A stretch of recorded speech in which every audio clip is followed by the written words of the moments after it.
Hi friends, ഇന്ന് രാജിത എഴുതിയിരിക്കുന്ന ഒരു മെയിലേക്ക് കിടക്കാം. മാഡം, എൻ്റെ പേര് രാജിത. യഥാർത്ഥ പേരല്ല.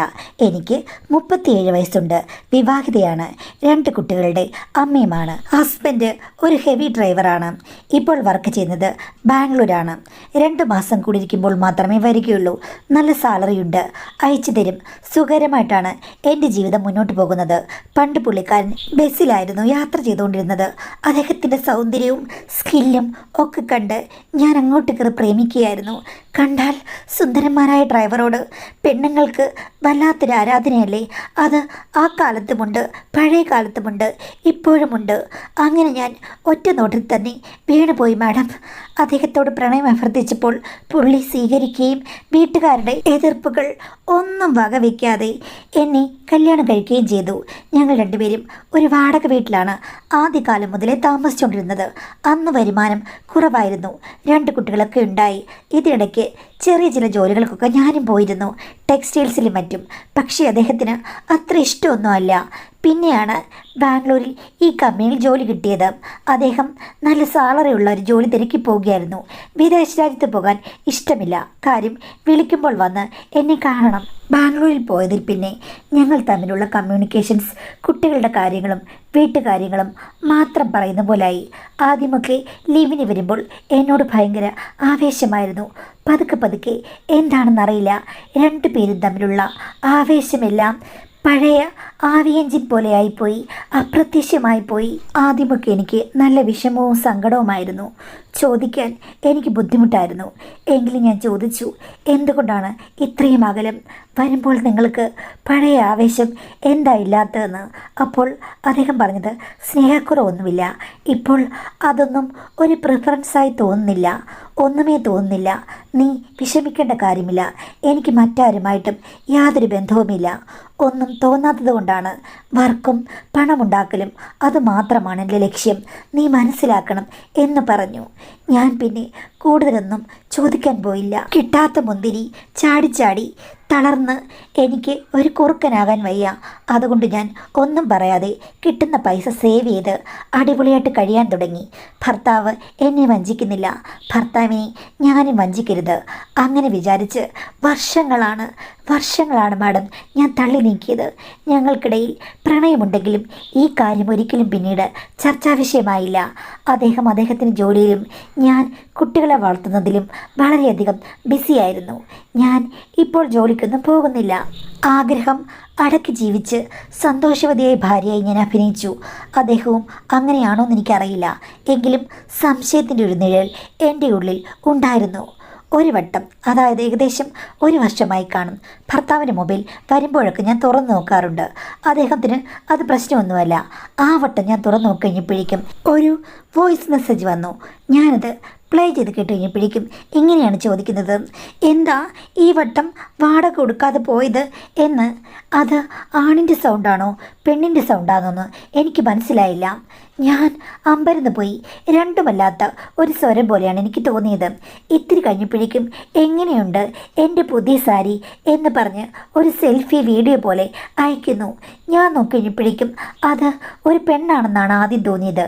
പക്ഷേ ഇത്തിരി കഴിഞ്ഞ് സൂക്ഷ്മമായ ആ വീഡിയോ കണ്ടു കഴിഞ്ഞപ്പോൾ എനിക്ക് മനസ്സിലായി അത് ട്രാൻസ്ജെൻഡർ പോലെയുള്ള ഒരാളാണ്, സ്ത്രീ ആയതാണ്.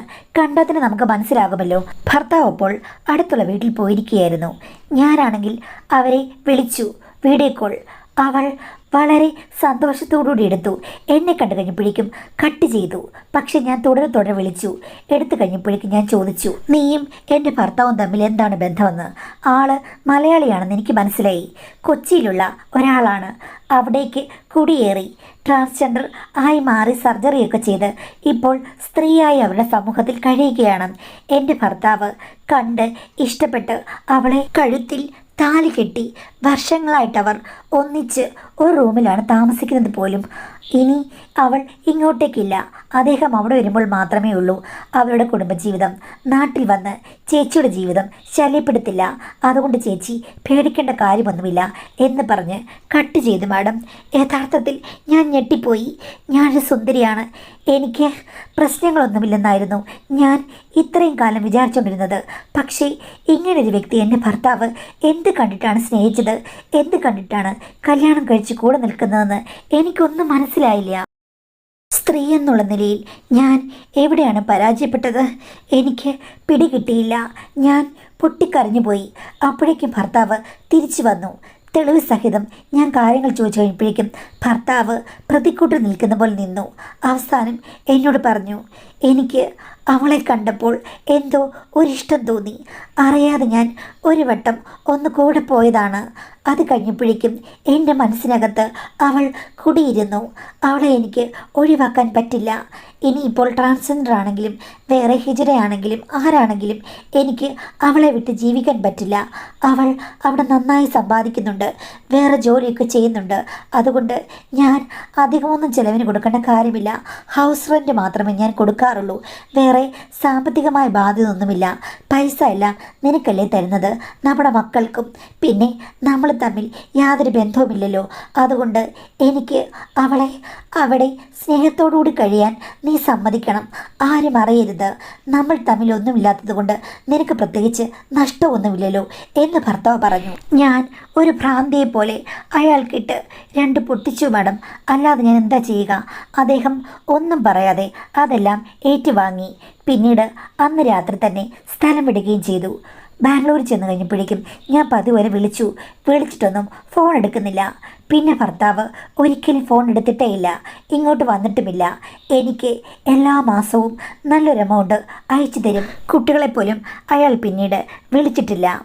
എനിക്ക് വേറെ വഴിയില്ലാത്തത് കൊണ്ട് ഫേസ്ബുക്കും ഇൻസ്റ്റാഗ്രാമും ഒക്കെ വഴി ഞാൻ ചാറ്റ് ചെയ്തു.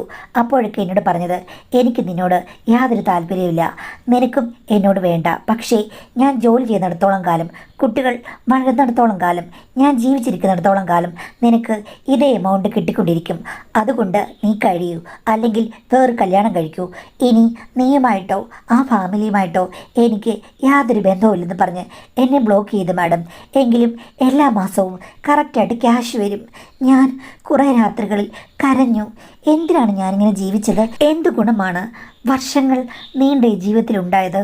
ഓർക്കുമ്പോൾ ഒന്നുമില്ല. ഭർത്താവ് ഇല്ല എന്നുള്ള പേരുദോഷം എനിക്ക് ഉടനെ വന്നു കഴിഞ്ഞാൽ വലിയ പ്രശ്നമാണ്. എൻ്റെ വീട്ടുകാർ എങ്ങനെയെങ്കിലും അറിയും, അദ്ദേഹത്തിൻ്റെ വീട്ടുകാരും അറിയും. ചുരുക്കം പറഞ്ഞു കഴിഞ്ഞാൽ രണ്ടുപേരെ ധിഖരിച്ചോടിപ്പോയ എനിക്ക് അവസാനം വന്നു ഭവിച്ചത് മറ്റുള്ളവർ അറിഞ്ഞു കഴിഞ്ഞാൽ എന്ത് പ്രശ്നമായിരിക്കും ഒന്ന് ആലോചിച്ച് നോക്കൂ. അതുകൊണ്ട് തന്നെ ഭർത്താവ് ബിസിയാണ് എന്ന് പറഞ്ഞിട്ട് ഞാൻ ജീവിച്ചു പോന്നു. മക്കൾ എന്നോട് ചോദിച്ചു, അമ്മയെ അച്ഛൻ എന്ത് ചെയ്യുന്നു? അച്ഛൻ ഇനി ഇങ്ങോട്ട് വരില്ല എന്നൊക്കെ പറഞ്ഞ് ഞാൻ കുട്ടികളെ സമാധാനിപ്പിച്ചു. പിന്നെ അടുത്തുള്ളവർ ചോദിക്കുമ്പോൾ ഞാൻ പറയും, അദ്ദേഹത്തിന് ഇങ്ങോട്ട് വരാൻ പറ്റില്ല, അതുകൊണ്ട് ഞങ്ങൾ ബാംഗ്ലൂരിലേക്ക് പോവുകയാണെന്ന് പറഞ്ഞിട്ട്. ഞാൻ മാഡം സത്യം പറയാം, കുട്ടികളെയും കൊണ്ട് 1.5 മാസമാകുമ്പോഴേക്കും ഞാൻ 3-4 ദിവസം അങ്ങ് പോകും. പണമുണ്ട്, ലക്ഷ്യമില്ലാത്ത യാത്രയാണ്. പലപ്പോഴും മധുര, പഴനി അങ്ങനെയൊക്കെയുള്ള സ്ഥലങ്ങളിൽ പോയി 2-3 ദിവസം ചിലവഴിച്ചിട്ട് ഞാൻ തിരിച്ചു പോരും മാഡം. എല്ലാവരോടും പറയും ഭർത്താവിനെ കാണാൻ വേണ്ടി ബാംഗ്ലൂരിൽ പോയതാണ്. കമ്പനിയിലോട്ടം ഇപ്പോൾ വളരെ കൂടുതലാണ്, ഇങ്ങോട്ട് വരാൻ പറ്റില്ലെന്ന്. ഭാഗ്യത്തിന് ബന്ധുക്കളുമായിട്ടോ അല്ലെങ്കിൽ ഒത്തിരി ആളുകളുമായിട്ടോ എനിക്ക് യാതൊരു കണക്ഷനുമില്ല. അതും എനിക്ക് തുണയായി. പിന്നെ എനിക്ക് ആ കൂടി എല്ലാം തുറന്ന് പറയാൻ പറ്റുന്നത് രജനി എന്ന് പറഞ്ഞൊരു ചേച്ചിയുണ്ട്. ആ ചേച്ചി എൻ്റെ ഭർത്താവിൻ്റെ ഫ്രണ്ടാണ്, എന്ന് വെച്ചാൽ ഭർത്താവിൻ്റെ കൂട്ടുകാരൻ്റെ ഭാര്യയാണ്. അവർ വരുമ്പോൾ പണ്ട് ഞാൻ എന്തെങ്കിലുമൊക്കെ പറയുമായിരുന്നു. ഇടയ്ക്ക് ആ ചേച്ചി ഡൽഹിയിലേക്ക് പോയി മോളുടെ കൂടെ നിൽക്കാൻ വേണ്ടിയിട്ട്. അവർ പോയതോടുകൂടി മൊബൈൽ വല്ലപ്പോഴും വിളിക്കും, അത്രയേ ഉള്ളൂ. എനിക്ക് വേറെ ആരുമില്ല പറയാൻ. ചേച്ചിയുടെ ഇല്ലാത്തത് എനിക്കെപ്പോഴും ഒരു പ്രശ്നം തന്നെയായിരുന്നു. മകളുടെ കൂടെ നിൽക്കുന്ന ചേച്ചിയെ ഞാൻ എങ്ങനെയാണ് വിളിച്ച് ശല്യപ്പെടുത്തുക? അതുകൊണ്ട് ഞാൻ മിണ്ടാതിരുന്നു. പക്ഷേ എൻ്റെ ഭാഗ്യത്തിന് ഈ പ്രശ്നങ്ങളൊക്കെ ഓടി കുറച്ച് നാളായി കഴിഞ്ഞപ്പോഴേക്കും ചേച്ചി നാട്ടിലേക്ക് തിരിച്ചു വന്നു. ചേച്ചിക്കും ഭർത്താവില്ല. ഇപ്പോൾ ചേച്ചി വന്നു കഴിഞ്ഞാൽ ആ വീട്ടിൽ തനിയാണ് താമസിക്കേണ്ടത്. വന്ന ഉടനെ ചേച്ചി എൻ്റെ അടുത്ത് വന്നു, മോളെ ഇനിയിപ്പോൾ ഞാനിവിടെ താമസിക്കുകയാണ് കേട്ടോ എന്ന് പറഞ്ഞു. അത് കേട്ട് കഴിഞ്ഞപ്പോഴേക്കും ഞാനും സന്തോഷം കൊണ്ട് തുള്ളിച്ചാടി. കാര്യം എൻ്റെ കാര്യങ്ങളെല്ലാം അറിയാവുന്ന ഒരേ ഒരാൾ രജനി ചേച്ചിയാണ്. ചേച്ചി അപ്പോൾ എന്നോട് ചോദിച്ചു, ഡി അവൻ ഇപ്പോഴും 2 മാസം കുടിക്കുമ്പോഴാണ് വരുന്നത്. ഞാൻ ഇടയ്ക്കൊന്ന് വിളിച്ചായിരുന്നു, പക്ഷേ അവന് നമ്പർ കിട്ടുന്നില്ലടി, എന്ത് പറ്റിയെന്ന്. ഞാനിപ്പോൾ പൊട്ടിക്കരഞ്ഞുകൊണ്ട് ചേച്ചിയെ കെട്ടിപ്പിടിച്ചു. എന്നിട്ട് ഞാൻ ചേച്ചിയോട് വിശദമായ കാര്യങ്ങളെല്ലാം പറഞ്ഞു. ചേച്ചി അത് കേട്ട് ഞെട്ടി മൂക്കത്ത് വിരൽ വെച്ചു. എൻ്റെ ദൈവമേ, ഞാൻ ജീവിതത്തിൽ ആദ്യമായിട്ട് കേൾക്കുന്നൊരു പുതിയ കഥയാണല്ലോ മോളെ ഇത്. ഞാനും കണ്ടിട്ടുണ്ട് ഇങ്ങനെ ഫേസ്ബുക്കിലൊക്കെ തോന്നുമ്പോൾ. ഷൂ, ഇങ്ങനെയൊക്കെ ഉണ്ടോ? ഇവൻ എന്ത് കണ്ടിട്ടാണ് പോകുന്നത്? അല്ലെങ്കിൽ പറഞ്ഞിട്ട് കാര്യമില്ല. ഇപ്പോൾ ഇങ്ങനെയുള്ള ആൾക്കാർക്കാണ് ഡിമാൻഡ്.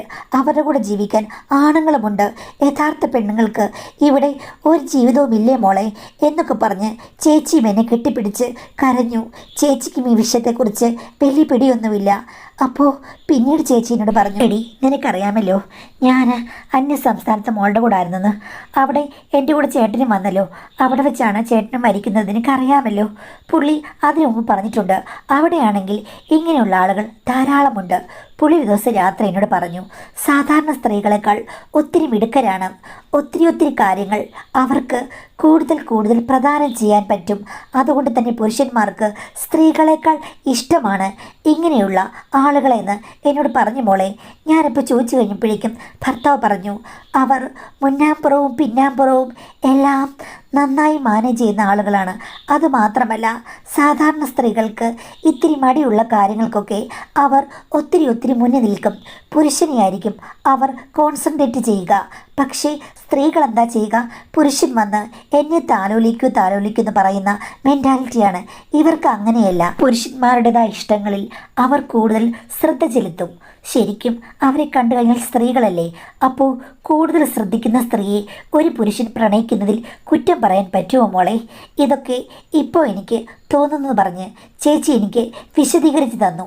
ഒരു പക്ഷേ ശരിയായിരിക്കാം. മാസ്മരികമായ ഒരടുപ്പത്തിൽ എൻ്റെ ഭർത്താവ് കുടുങ്ങിപ്പോയതാകാം. ഇനി ഒരിക്കലും ഭർത്താവിനെ തിരിച്ചുകൊണ്ടുവരാൻ പറ്റില്ലെന്ന് ചേച്ചി എന്നോട് പറഞ്ഞു. അത് എനിക്ക് നേരത്തെ മനസ്സിലായതുകൊണ്ട് കരയാതെ ഞാൻ വേറെന്ത് ചെയ്യാനാണ്? പിന്നെ ചേച്ചിയോട് ഞാൻ പറഞ്ഞു, വർഷങ്ങളായി ഞങ്ങൾ തമ്മിൽ ഒന്നുമില്ലെന്ന്. അപ്പോൾ ചേച്ചി എന്നെ ശക്തമായിട്ടാണേലും ഒന്നടിച്ചു. എടി, നീ ഒരു മണ്ടിയാണ്. ഭർത്താക്കന്മാരെ മാനേജ് ചെയ്യാൻ നീ പഠിച്ചിട്ടില്ല. അവിടെ നിനക്ക് തെറ്റ് പറ്റി. അതുകൊണ്ടാണ് എല്ലാം. ഇനിയിപ്പോൾ ഭർത്താക്കന്മാരെത്തിരി ഇൻട്രസ്റ്റ് കുറവ് കാണിച്ചെന്ന് പറഞ്ഞാലും പെണ്ണുങ്ങൾ മുൻകൈ എടുത്തു കഴിഞ്ഞാൽ ഭർത്താവ് കൂടെ നിൽക്കും. പല സ്ത്രീകളും അറിയാതെ ചെയ്യുന്നൊരു തെറ്റാണിത്. ഇനിയിപ്പം പറഞ്ഞിട്ട് കാര്യമില്ലല്ലോ. ഒരു കണക്കിന് നോക്കിക്കഴിഞ്ഞാൽ നീ ഭാഗ്യവതിയാണ്. അവൻ കറക്റ്റ് പൈസ അയച്ചു തരുന്നുണ്ട്.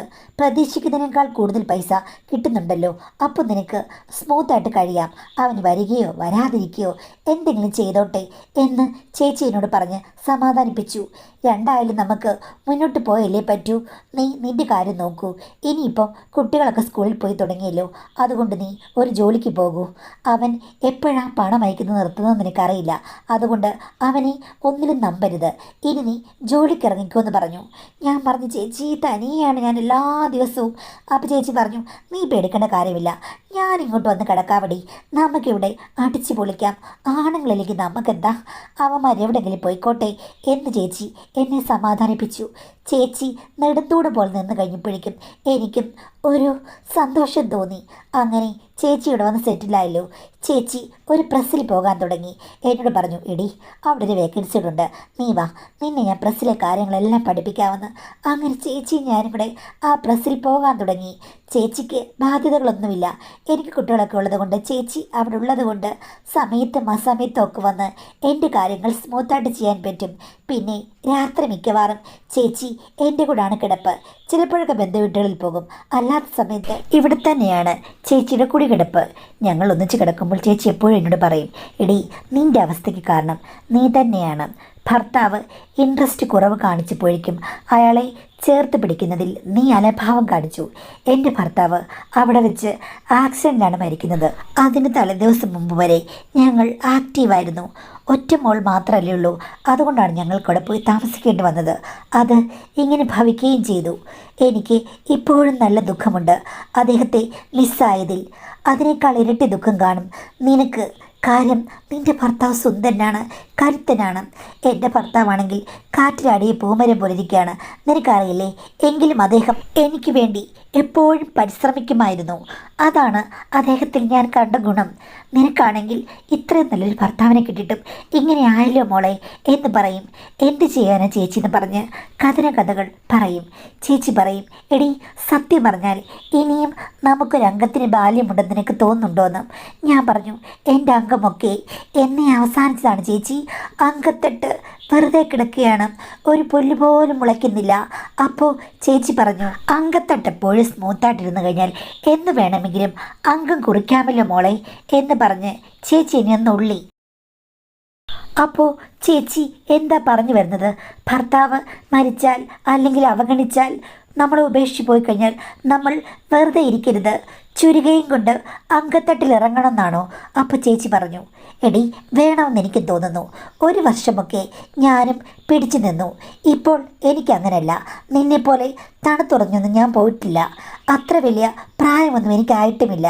അപ്പോൾ എനിക്ക് തോന്നാറുണ്ട് എനിക്ക് പറ്റിയ ഒരാൾ വന്നിരുന്നെങ്കിലെന്ന്. രണ്ടാമതൊരു കല്യാണം കഴിക്കാനാണ് ചേച്ചി ഉദ്ദേശിക്കുന്നത്. കല്യാണം കഞ്ഞി ഉണ്ടാക്കാൻ ആരെങ്കിലും ഓട്ടുരുളി മേടിക്കോ മോളെ? അതിൻ്റെ ആവശ്യമില്ല. ഇടയ്ക്കിടയ്ക്ക് കലത്തിൽ കഞ്ഞി വെച്ച് കുടിച്ചാൽ പോരെ എന്ന് പറഞ്ഞു. അപ്പോൾ ചേച്ചി എന്താ പറഞ്ഞത്? എടി നീ ഇങ്ങനെ തണുത്തുറഞ്ഞ് ഇരുന്നാൽ പോരാ, നന്നായി ഒരുങ്ങിനി നടക്കണം. ഭർത്താവ് പോയെങ്കിൽ പോയിക്കോട്ടെ, ഞാനും നിൻ്റെ കൂടെ കൂടാം. നമ്മളിപ്പോൾ പ്രസ്സിൽ പോവുകയല്ലേ, കുറച്ചുകൂടെയൊക്കെ നമ്മൾ ഡ്രസ്സിങ്ങിലും മേക്കപ്പിലും ഒക്കെ ശ്രദ്ധിക്കണം. അപ്പോൾ നമുക്ക് പല ഓഫേഴ്സും വരും. ആ ഓഫേഴ്സിൽ നിന്ന് നമുക്ക് പറ്റിയത് നമ്മൾ സ്വീകരിക്കണം. എന്തായാലും എൻ്റെ ഭർത്താവ് മരിച്ചുപോയി, നിൻ്റെ ഭർത്താവ് ഉപേക്ഷിച്ചു പോയി.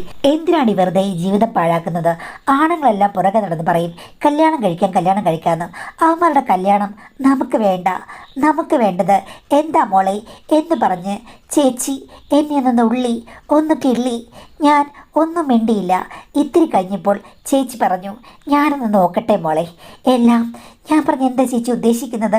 മോളെ നിനക്ക് പഴയതുപോലെ ഏതെങ്കിലും കാര്യങ്ങളിൽ എവിടെയെങ്കിലും ഇൻട്രസ്റ്റ് ഉണ്ടോ എന്ന് ഞാനൊന്ന് ടെസ്റ്റ് ചെയ്ത് നോക്കട്ടെ എന്ന്. എന്തിനാ ചേച്ചി? എടി നീയല്ലേ പറഞ്ഞത് എല്ലാം ഉറഞ്ഞു പോയെന്ന്, ഉറഞ്ഞ മഞ്ഞ് ഉരുകുമോന്ന് ഞാനൊന്ന് നോക്കട്ടെ എന്ന്. അയ്യോ വേണ്ട ചേച്ചി, എനിക്ക് നാണമ്മ, ചേച്ചി എന്തേ കാണിക്കുമെന്ന് പറഞ്ഞപ്പോഴും ചേച്ചി പറഞ്ഞു, അല്ലല്ല നിർബന്ധമാണ്, ഒരു പരീക്ഷണമായിട്ട് മാത്രം നീ കരുതിയാൽ മതി, അല്ലാതെ വേറൊന്നുമായിട്ട് നീ വിചാരിക്കരുത് എന്ന് പറഞ്ഞ് ചേച്ചി അതിർത്തി രേഖകളിൽ എന്തോ കളം വരച്ചു നോക്കി. ഇത്തിരി കഴിഞ്ഞപ്പോൾ തെളിവുമായി ചേച്ചി വന്നു.